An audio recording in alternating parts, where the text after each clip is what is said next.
My wife's family treated me like a bank account. You're just lucky she settled for you. Her brother laughed as they handed me the bill for their $12,000 anniversary party. I nodded, then cashed out. Week later, they were outside my job, screaming through the glass windows. It all started with a shrimp platter. I know how ridiculous that sounds, but I swear it did. We were at this family planning dinner, as my wife Maura called it, sitting in the reserved back room of a restaurant in Nashville. Real linen napkins, a water glass I didn't ask for being filled every 10 minutes, and her brother Felton already 2 scotches in and bragging about the new truck he bought just for fun. Moira's parents were celebrating their 40th wedding anniversary in 3 weeks, and somehow, that turned into me sitting there listening to how I would be paying for the party. Not in a roundabout, hinting way. In a we already booked the venue and here's the invoice way. Felton, leaning back like a smug game show host, handed me a folder.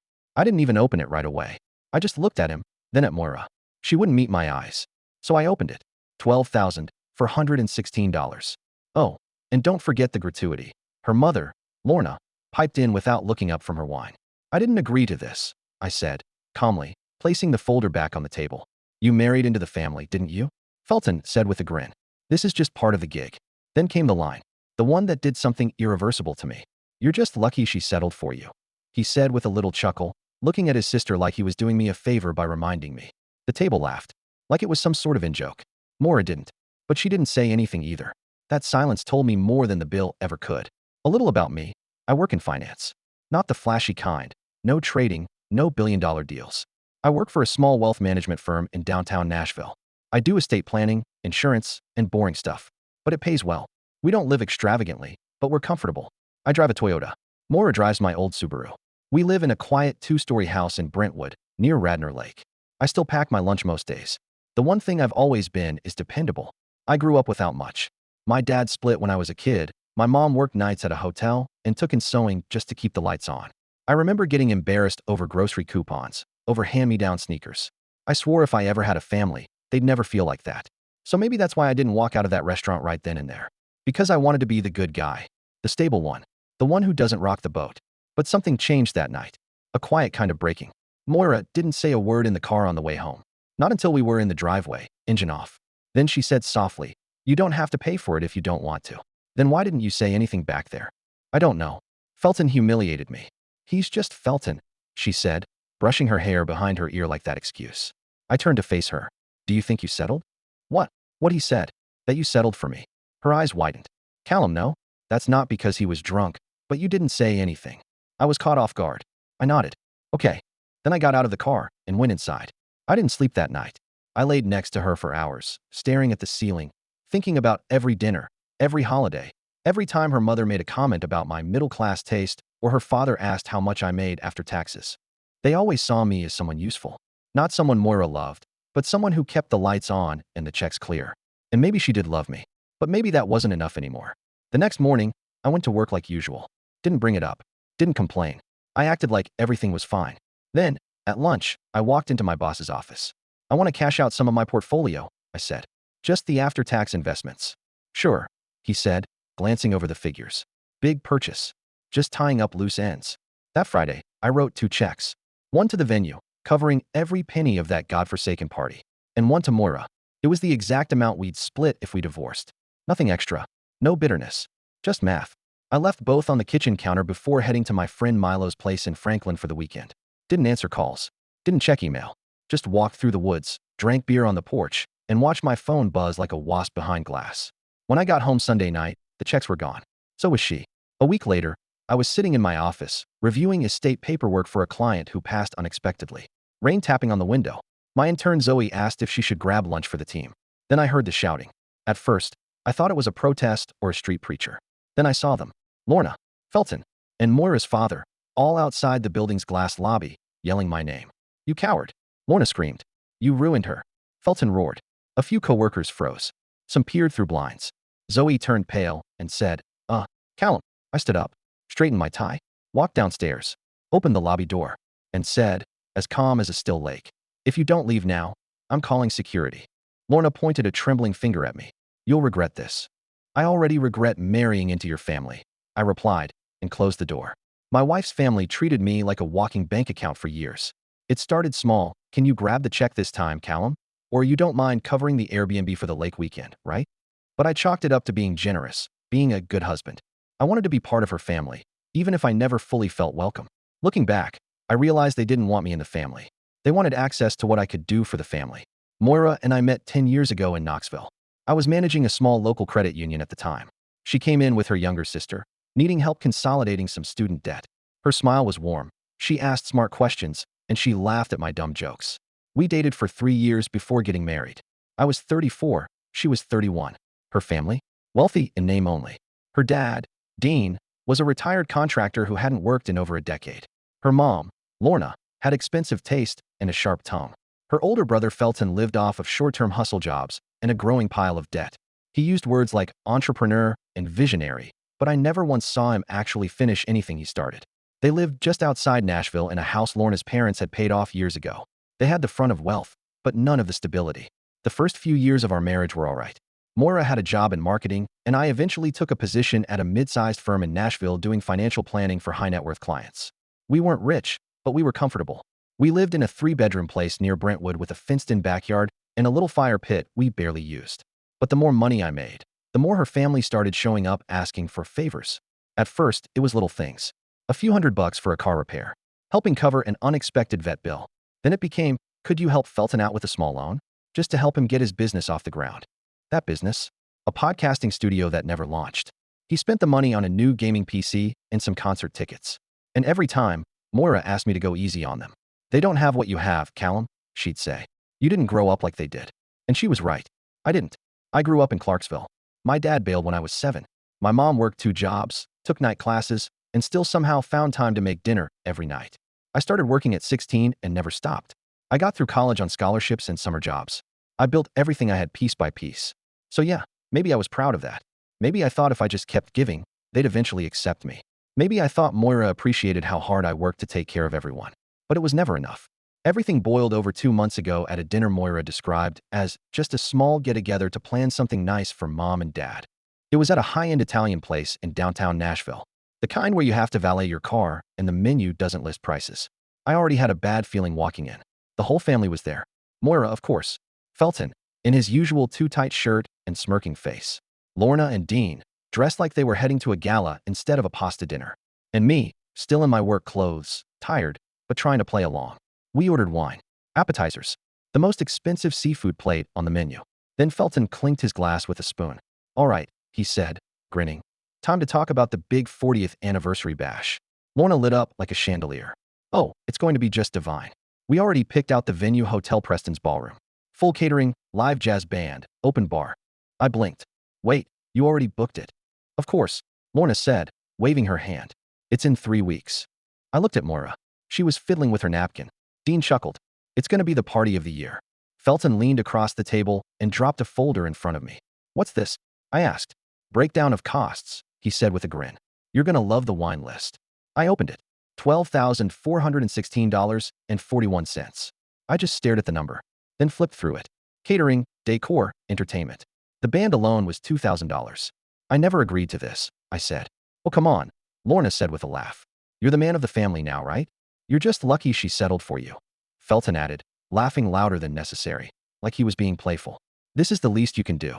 The table laughed. Moira didn't. She didn't look at me either. I didn't argue. I didn't fight. I closed the folder, set it down neatly, and said, thanks for letting me know. And that was it. I paid the bill for dinner, got in the car, drove home in silence. And that night, something in me snapped.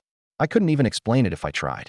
I just sat in our guest room on the edge of that too-stiff bed and stared at the carpet until the sun came up. The next day, I walked into my office, opened up my secondary investment account, and started liquidating. I took out exactly $20,000. Enough for the party. Enough to clean up the rest of our shared credit cards. Enough to leave. Then I wrote 2 checks. One to the venue, the other to Moira. $86,317.13. Her half of everything. I left both checks on the kitchen counter with a short note. No hard feelings. I'm just done being your family's wallet. I packed 2 duffel bags and moved into a furnished short-term rental 10 minutes from my office. Didn't answer her calls. Didn't respond to her texts. Just left. Moira didn't try to come after me. At least, not at first. But her family? They lost their minds. Exactly 1 week later, I was in the middle of a consultation when my receptionist buzzed my office. Callum, you might want to come to the lobby.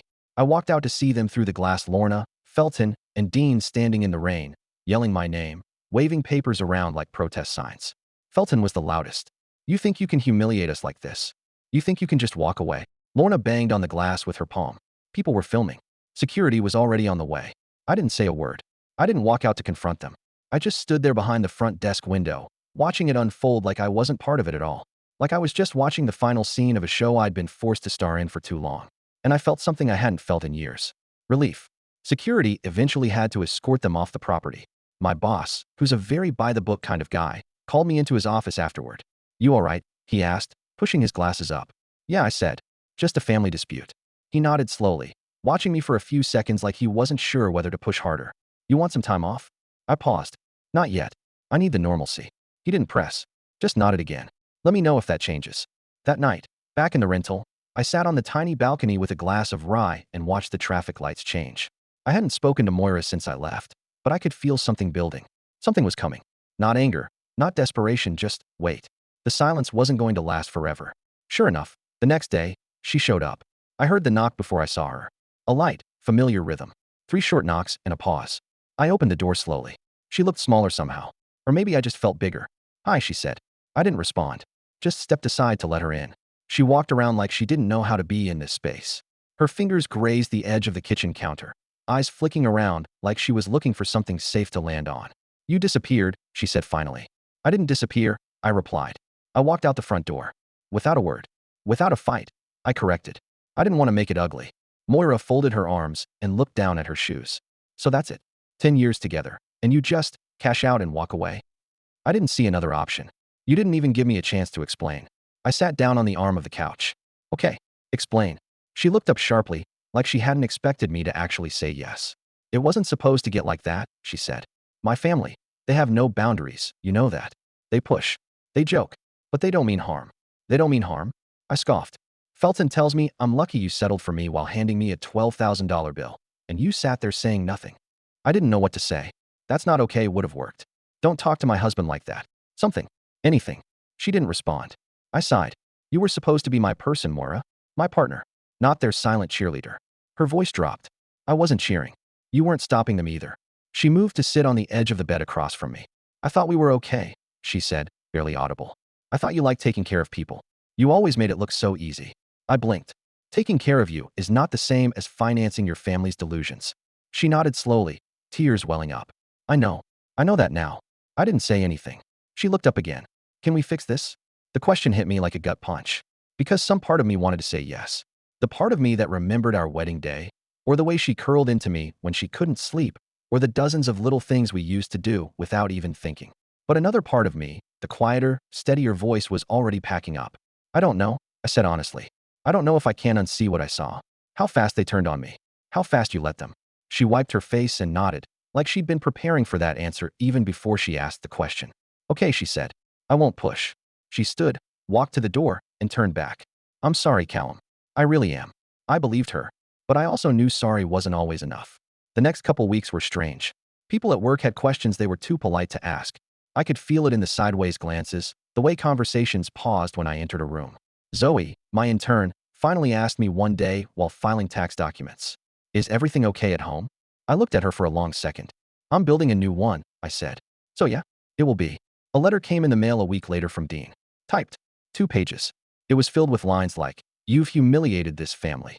We took you in, and this is how you repay us. Moira deserved better.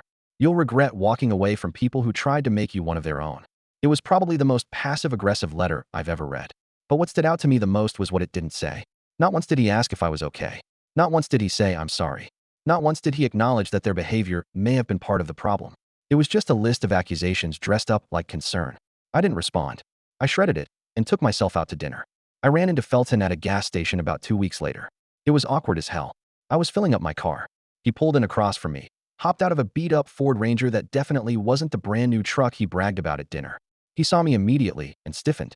"Callum," he said, like he'd swallowed something sour. "Felton."